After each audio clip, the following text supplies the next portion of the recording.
যদি কোনো tax payer ওনার অবস্থাটা ডিক্লেয়ার করেন যে এই কারণে আমি টিআইএন নিয়েছিলাম, আমার করযোগ্য আয় নেই, দয়া করে আমার ফাইলটা বন্ধ করে দেন, আমরা বন্ধ করতে বাধ্য।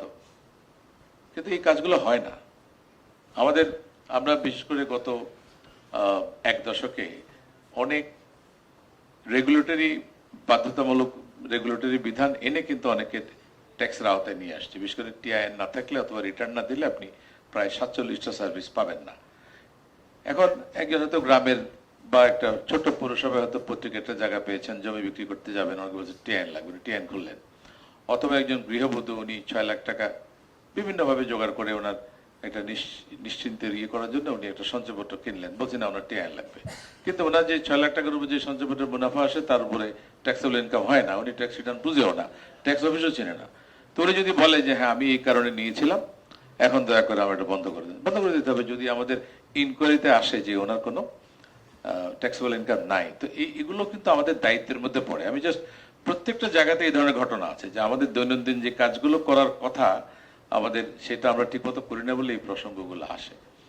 আমরা এখন যেটা চেষ্টা করছি যে জিনিসগুলোকে সহজ করা, এবং এই সহজটা হবে ডিজিটাইজেশনের মাধ্যমে।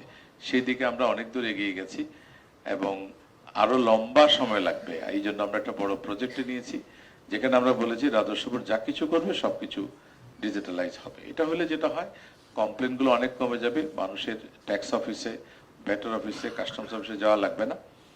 ইভেন আমরা এবার যেটা প্ল্যান করছি, যেটা নিয়ে আমাদের ব্যাপক কমপ্লেন, যে আমি একজন স্টুডেন্ট, আমার একটা ব্যাংক অ্যাকাউন্ট আছে, সেখানে আমি কয়টা টাকা জমা রাখছিলাম, সেখান থেকে সুদ থেকে মুনাফা থেকে ট্যাক্স কেটে রাখা হয়েছে, আমার ট্যাক্সেবল ইনকাম নেই, আমাকে ফেরত দেবেন না কেন? তো আমরা এখন এই সিস্টেমগুলো চালু করছি যে অটোমেটিক্যালি ট্যাক্স পেয়াররা যখন রিটার্ন সাবমিট করবেন, ওনার যে রিফান্ড যেটা হবে সেটা যদি সঠিক হয়, স্ক্রুটনি করে পাওয়া যায়, অটোমেটিক্যালি ওনার ব্যাংক অ্যাকাউন্টে ট্রান্সফার হয়ে যাবে। তখন দেখবেন রিটার্ন সংখ্যা বেড়ে যাবে।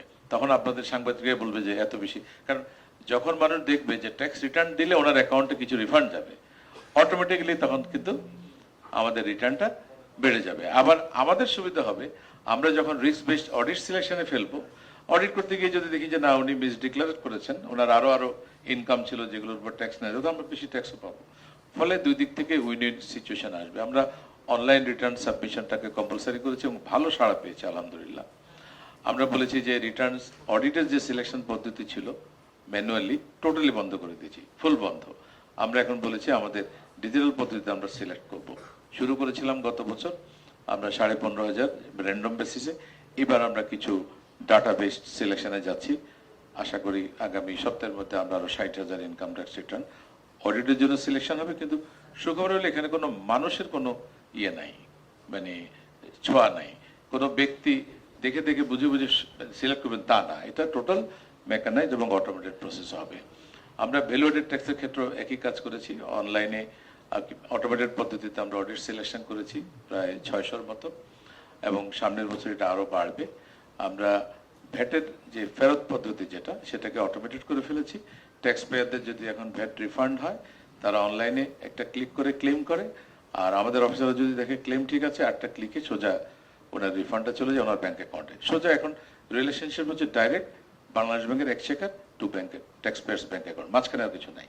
কোনো আমার অফিসে আসেন, হিয়ারিং দেন, চেক লেখেন, কি বলে আমাদের যে আগে যেটা বললাম রিফান্ড ভাউচার ইস্যু করা, ব্যাংকে আবার অ্যাডভাইস পাঠানো, কোনো রকমের কোনো ঝামেলা নাই।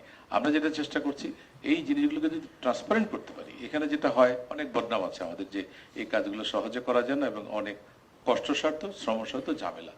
তো এটা আমরা ট্যাক্সও আগামী বছর থেকে চালু করে ফেলবো।